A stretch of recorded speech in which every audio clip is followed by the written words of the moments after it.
In this video, we're going to focus on the button that appears on these screens,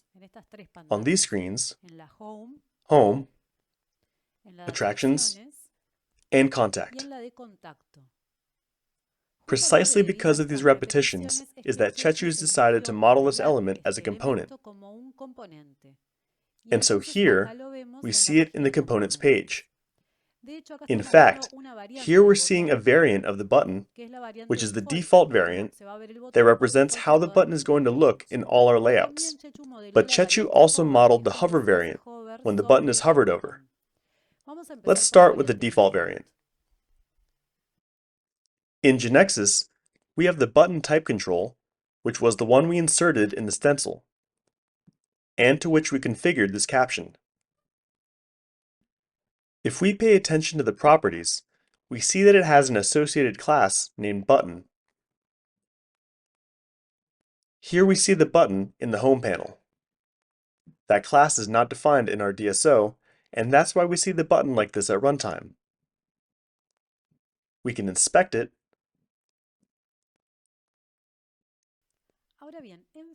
now, in Figma, we don't have a button type element. To build a button, we have to do it by grouping two layers inside a container, the background layer and an overlay layer that will contain the text, which would be the caption in the case of our GeneXus button. In fact, if we look at the properties of this text, which corresponds to the top layer, we see that GeneXus gave a name to the typography.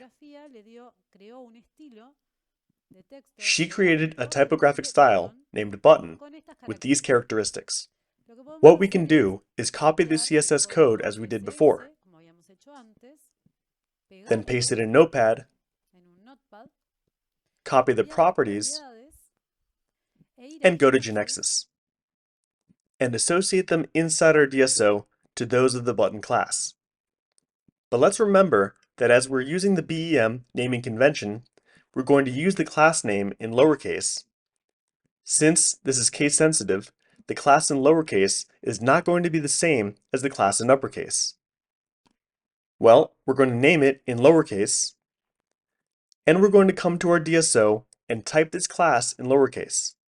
We copy the properties inside here, and we're going to do the same thing we did before for the other controls from the previous videos. That is, we're going to introduce the font family. This Hebo that we see is 800 weight. Then we come here and specify the font face rule. I'm going to call it extra bold. It'll correspond to this file that I inserted earlier in the KB. And now what I do, as we know, is this. Good. I'm not going to need text align center, as we'll see. And here we have the text transform CSS property that will always display the text in all uppercase, regardless of how the text is written. After that, we will not associate the absolute value with the color, but our color token, secondary,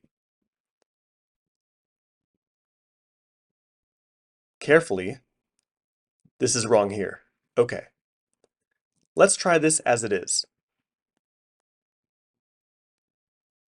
We can see the change, can't we? That everything has been changed to uppercase, that it has the color and size we wanted, and so on. What's missing now has to do with the background. So we came to Figma and selected that background. And here are the properties. In particular, let's look at this radius, which is the one that will give precisely these rounded edges.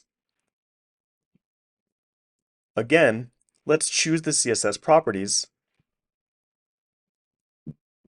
paste them here, and then we see the color property, background, which is this one here, showing this color, green, called primary by GeneXus, who gave a name to the color style. The first thing we're going to do is convert this into a primary token with this value. Then, in addition, we need to add this CSS property to our button class. So let's copy this first. We come to our DSO, to the Tokens tab, and add this token, primary.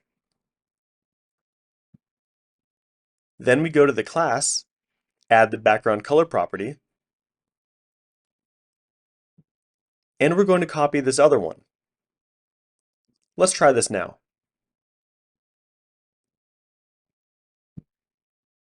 Well, this seems enough. However, let's imagine what would happen if we translated the application to a language in which this text was longer.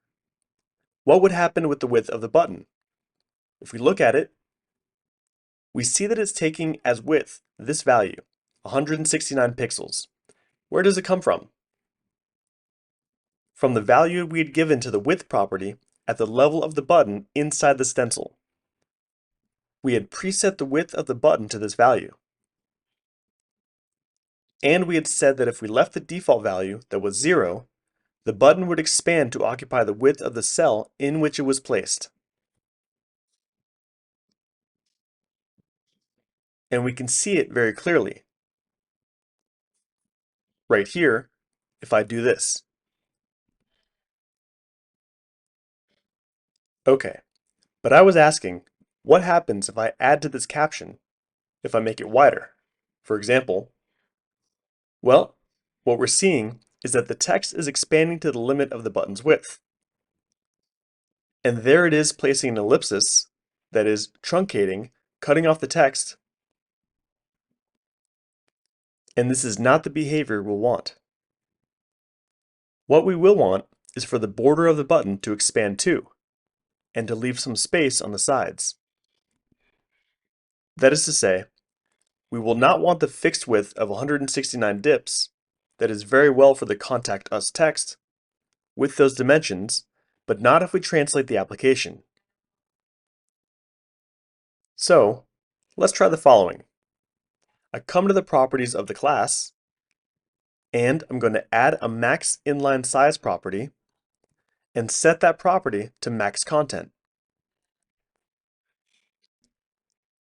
That is to say, the maximum inline size in the horizontal direction corresponds to the maximum of the content. And here we're seeing it, how the button expanded to take all the content. What's still missing? To leave a padding, that the content also has a padding on one side and padding on the other.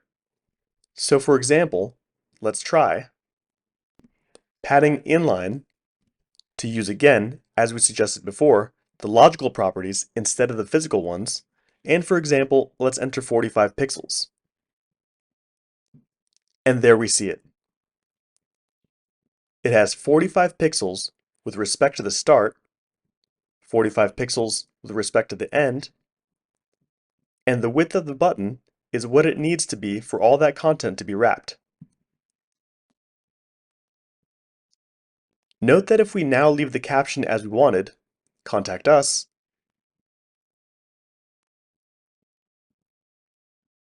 the difference with what we had before is not noticeable. However, in this way, if we translate the application and change the text width, the button will be resized so that it always looks good. Well then, let's take these two properties to our DSO. And let's remove the width property. Let's leave the default at the level of the button control in the stencil. Let's try it. As we said, it's not noticeable. But now we see the properties incorporated in the class. We don't see the width. And if we modify the caption, we see how it automatically resizes as we wanted. Could we have noticed any of this in the Figma file? Well, not as it was expressed. In fact, Chechu defined the text box with 140 pixels width. That is, a fixed width, leaving 15 pixels on one side and 14 pixels on the other side. We can also see 15 pixels at the top and 15 pixels at the bottom, which we've not considered. Why? Because we gave the button a height of 48 pixels which corresponds to the sum of these 15 plus these 15 plus those 18 here of the text. These are not considered because the button will not grow up or down according to the translation. What the translation will do, if anything, is to expand left and right, but not in the other direction. In short, in this case, our implementation would have corresponded to a design in Figma in which this width was hug. That is to say, wrapped the content, and also had a padding left and a padding right. If I'm going to say it in physical terms, of those 45 pixels that we set. Well, now we can study how to make the button change its appearance when it's hovered over.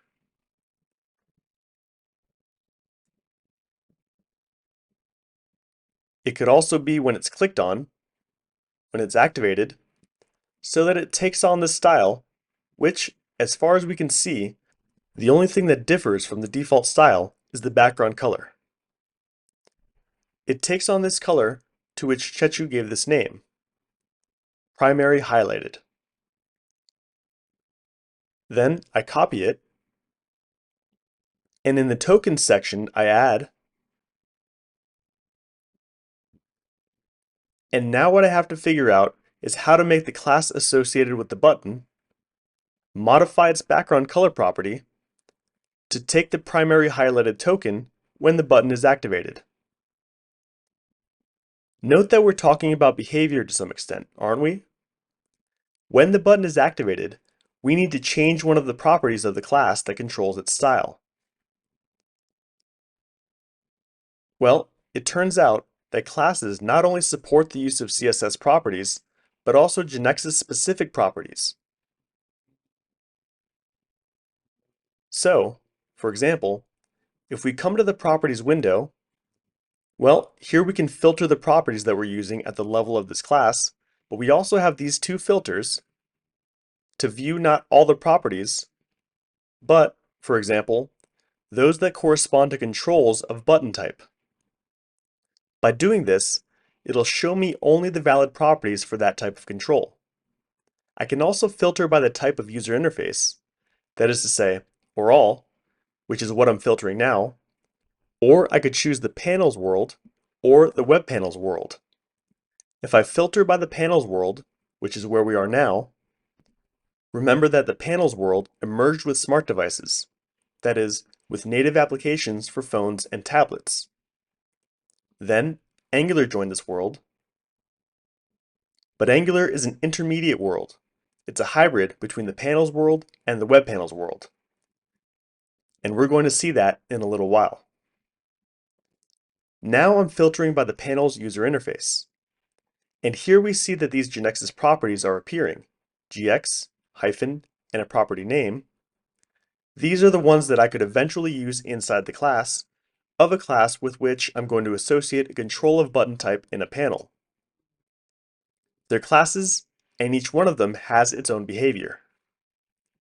Among the classes, we see this one, GX, highlighted, background color.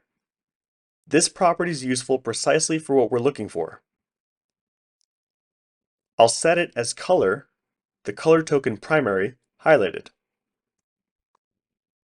Let's try it.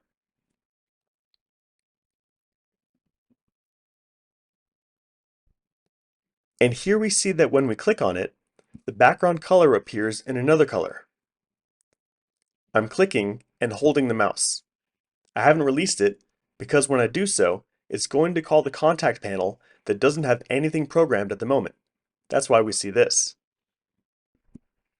And if we wanted this to happen on hover and not just on button activation, if we come to look for a property, GX hover background color, we won't find it. That is to say, the properties applicable to a button within a panel are these, and do not include that one. It's because, I insist, these properties emerged with the panels world for native applications, Android and iOS. However, let's see what happens when I change the filter to that of web panels. These other properties associated with the buttons, which do include this hovered up here. These properties, note that they end with class. What we're indicating if we choose this property is that we're indicating which is the class that will control the style of the button that has this associated class when it's hovered over. Note that we're being offered the 4 classes that this DSO has specified so far. We're going to create a new class called button hovered, and in it, we're going to specify that the background color is primary highlighted. I'll leave this one commented first so that the difference is clearly seen. I'm using a GeneXus property that at first we might think it'll have no effect on our panel because we're in the world of panels and not web panels. However, as these are properties that have to do with the web world, they'll be taken into account. I mean that I'm going to be able to use it for a panel run for Angular, not for this panel run for Android or for iOS. For Angular, I'm going to be able to use these properties as well. So I'll summarize what I'm saying here. When the button that has this class associated with it is hovered over, these properties here, corresponding to the button class, will be added or overwritten by those that are in this other class, which we've selected here. And what we're indicating inside the class is to overwrite this property, the background color. We could add new properties that don't overwrite these, but that simply add new style behaviors, and, well, they would be added there. In this case, as it's called the same as one that's already defined here, well, it's going to be overwritten. Let's give it a try. Okay, now let's see what happens when I hover the mouse over the button. Finally, let's comment that a button can have a text, an image, or both. A case where we'll have a button with image and without text will be the chatbot, which we'll implement when we implement the master panel. What looks like an image is actually going to be a button with an image. Why is it going to be a button? I'm telling you this in advance because every clickable element, that is to say, that will respond to an action, must be implemented as a button. For example, menu items, which will be buttons that will have text and no background. In other words, the background will be transparent. Why? For accessibility reasons, as we'll see in due time. See you now in the next video.